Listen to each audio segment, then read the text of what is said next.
इस बच्चे ने काटपीट कर रखी थी जिसकी मैंने कॉपी दिखाई थी, उस तरीके से आपको कटिंग नहीं करना है, क्योंकि कटिंग करोगे तो राइटिंग देखने में बहुत गंदी लगेगी। और सबसे पहले आप प्रैक्टिस करोगे ए से जेड तक, आ से ज्ञा तक। लाला ये बहुत इंपॉर्टेंट है, बहुत जरूरी है। डेली प्रैक्टिस प्लान है कितने दिन का? 21 दिन का। 21 दिन इसको करके देख लो, और 21 दिन के बाद अगर तुम्हें चेंज नहीं दिखेगा तो मैं नाम बदल दूंगा। तो इस तरीके से इस मेथड को अगर आप 21 दिन तक फॉलो करते हो तो आपको आपकी राइटिंग में चेंज दिखेगा और आपकी राइटिंग बहुत ही सुंदर हो जाएगी। हेलो मेरे चैंपियंस, कैसे हैं आप लोग? तो मैं हूं आपका शिवेंद्र रैया, और आज हम बात करेंगे कि किस तरीके से किस दिनों में हम अपनी हैंड राइटिंग को बहुत सुंदर कर सकते हैं।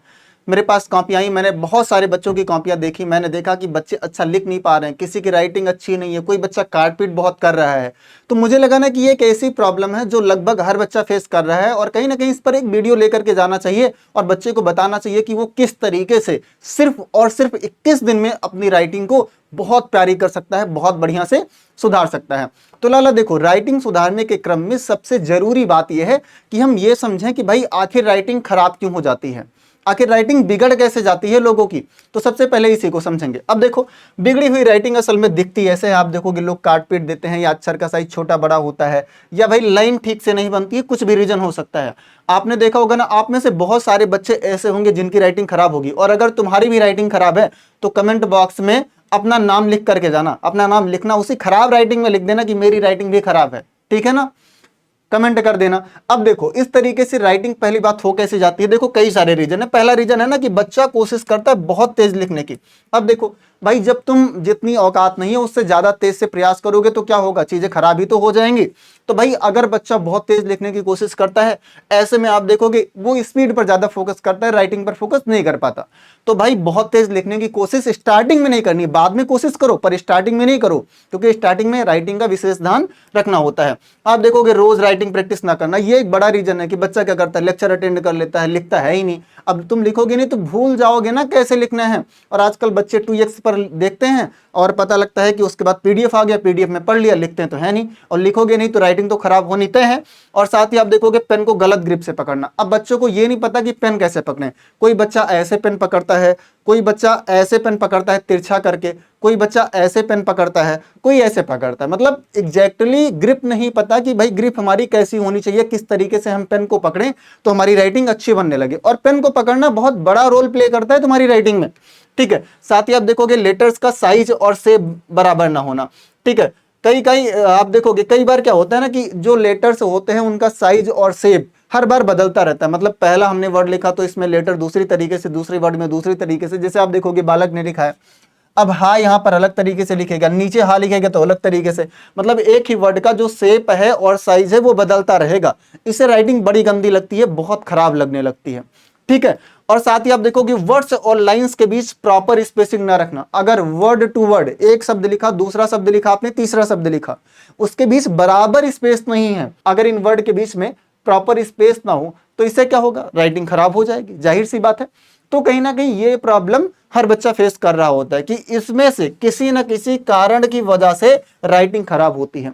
अब आप सोचोगे सर हम अपनी राइटिंग को सुधारने के क्रम में क्या करें और कैसे राइटिंग सुधारें। तो परेशान नहीं होना है, सबसे पहले तो शांत हो जाओ। तुमने देख लिया राइटिंग तुम्हारी क्यों खराब है, अब सबसे पहला काम आपको करना है जस्ट डू ऑब्जर्वेशन। आपको अपनी राइटिंग को ऑब्जर्व करना है। अब अपनी राइटिंग को कैसे ऑब्जर्व करेंगे, ये स्टेप 1 है। राइटिंग सुधारना आपका यहीं से शुरू हो जाता है लाला, ये स्टेप 1 है। आपको बैठना है और इस महिला की तरीके से शांति से सोचना है कि तुम्हारी राइटिंग में समस्या क्या हो रही है, असल में दिक्कत क्या है। देखो पहली चीज, लेटर का साइज बराबर है या नहीं। जो तुम अलग अलग अक्षर लिख रहे हो उन अक्षरों का साइज छोटा बड़ा तो नहीं है, कहीं पर का तुम छोटा लिख रहे हो, कहीं पर बड़ा लिख रहे हो, कहीं पर हा छोटा लिख रहे हो, कहीं पर हा बड़ा लिख रहे हो, कहीं ऐसा तो नहीं है। आपको देखना है कि वर्ड्स के बीच स्पेस सही है या नहीं। जब एक शब्द आपने लिखा और दूसरा शब्द लिखा तो इनके बीच जगह बराबर है या नहीं। ये तो नहीं है कि इस शब्द के बीच में जगह ज्यादा है, इधर इधर के बीच में कम है, ऐसे होगा तो भी आपकी राइटिंग खराब लगेगी। साथ ही आप देखोगे लाइन सीधी है या नहीं। अगर लाइन सीधी नहीं है ना तो राइटिंग बहुत गंदी लगती है। आप देखोगे इसीलिए लाइंस बनी होती हैं, लाइंस के बीच में लिखना होता है, पर फिर भी बच्चे ऐसे लाइन खींच जाते हैं। तो ऐसे नहीं करना, आपको ये भी देखना है आपकी लाइन सीधी है या नहीं सीधी है, और राइटिंग साफ पढ़ी जा रही है या नहीं। कहीं ऐसा तो नहीं जो राइटिंग मैंने इधर आपको दिखाई थी ऐसी राइटिंग तो नहीं है कि पढ़ने में आ ही नहीं रही है, समझ ही नहीं आ रहा कि राइटिंग कैसी है। ठीक है ना, राइटिंग साफ पढ़ी जा रही है या नहीं, ये भी आपको देखना है। साथ ही आपको देखना है राइटिंग करते समय रिस्ट को आरामदायक रखना है। ये बहुत बड़ा स्टेप मैं बता रहा हूं कि जब भी आपको लिखना है तो लिखते हुए आपको अपनी कलाई को एकदम आरामदायक मोड में रखना है ताकि कोई दिक्कत ना हो।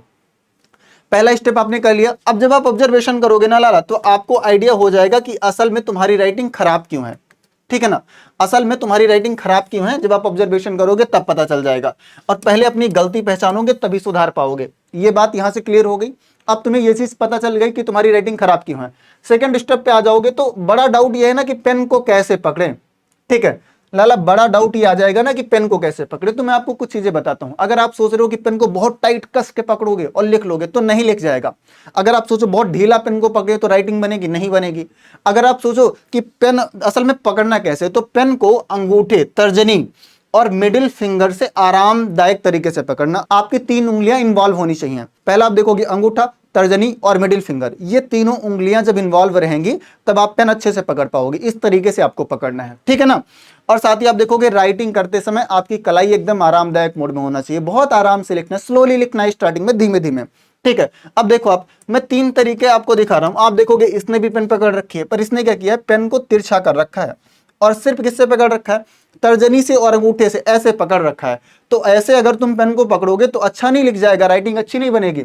आप देखोगे इसने पकड़ा है, अब इसने एकदम बिल्कुल परफेक्ट पकड़ा। इसने पकड़ने के लिए ऐसे पकड़ा, इस तरीके से पेन को पकड़ा, ठीक है ना, और नीचे ये वाली लगा ली, आप देखोगे मिडिल फिंगर। और जब इस तरीके से तुम पेन को पकड़ते हो तब तुम्हारी राइटिंग अच्छी बनती है। ठीक है, फिर आप देखोगे इसने भी पकड़ा हुआ है, पर इसने क्या किया है, इसने देखो गलत तरीके से ऐसे पकड़ लिया है। अब कोई ऐसे पेन पकड़ेगा तो लिख जाएगा, अच्छा राइटिंग ही नहीं बनेगा। ठीक है, तो राइटिंग बनाने के क्रम में सबसे जरूरी चीज है कि पेन को हम कैसे पकड़े। तो लाला, पेन को हमें ऐसे पकड़ना है।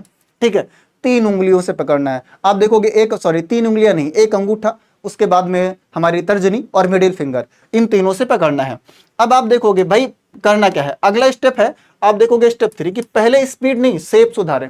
कई सारे बच्चे स्टार्टिंग में सोचते हैं बहुत तेज लिखें, नहीं, पहले आपको स्पीड पर फोकस नहीं करना, पहले शेप सुधारना है।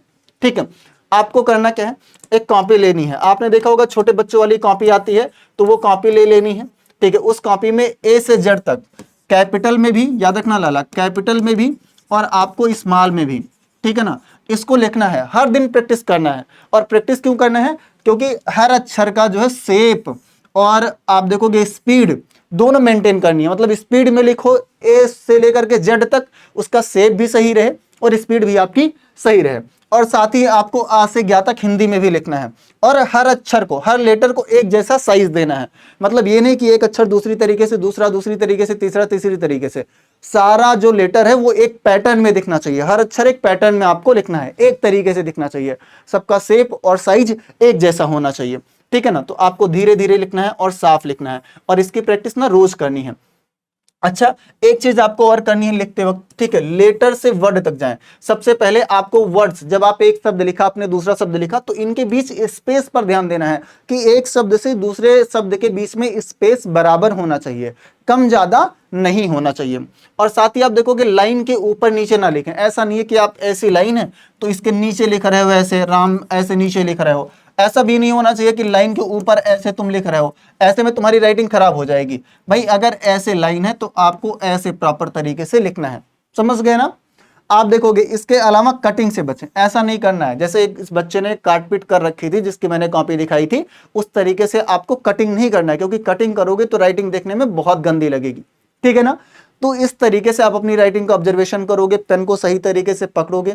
ठीक है ना, और सबसे पहले आप प्रैक्टिस करोगे ए से जेड तक, आ से ज्ञा तक। लाला ये बहुत इंपॉर्टेंट है, बहुत जरूरी है, इसको हर दिन करना है।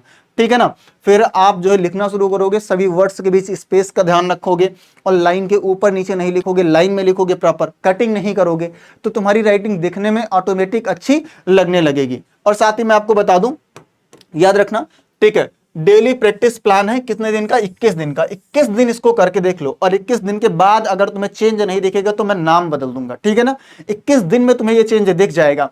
ठीक है, आपको करना क्या है, स्टेप 5 क्या है कि रोज सिर्फ 20 मिनट देना है। और 20 मिनट में क्या करना है, आप देखोगे पहले 5 मिनट अल्फाबेट की प्रैक्टिस करनी है, ए से लेकर के जेड तक, और आप देखोगे आ से लेकर के ज्ञा तक, इसकी प्रैक्टिस करनी है आप देखोगे हर दिन आपको 5 मिनट करनी है। साथ ही आप देखोगे 10 मिनट आपको कॉपी में लिखना है। कोई पैराग्राफ अपनी किताब से लिया, उसको कॉपी में लिख लिया, स्लोली लिखा पर सुंदर लिखा।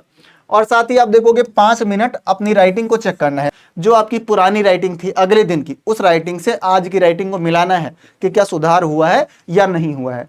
ठीक है ना। तो इस तरीके से इस मेथड को अगर आप 21 दिन तक फॉलो करते हो तो आपको आपकी राइटिंग में चेंज दिखेगा और आपकी राइटिंग बहुत ही सुंदर हो जाएगी। ठीक है ना। आई होप आपको ये चीज समझ में आ गई होगी कि राइटिंग कैसे सुधारनी है। ऐसे बहुत सारी समस्याओं पर मैं जल्द ही वीडियो लेकर के आऊंगा। जो भी तुम्हारी समस्या हो कमेंट बॉक्स में बता दो, अगला वीडियो उसी पर लेकर के आएंगे। और जल्द मिलते हैं अगले वीडियो में। ठीक है ना, अगली प्रॉब्लम के साथ।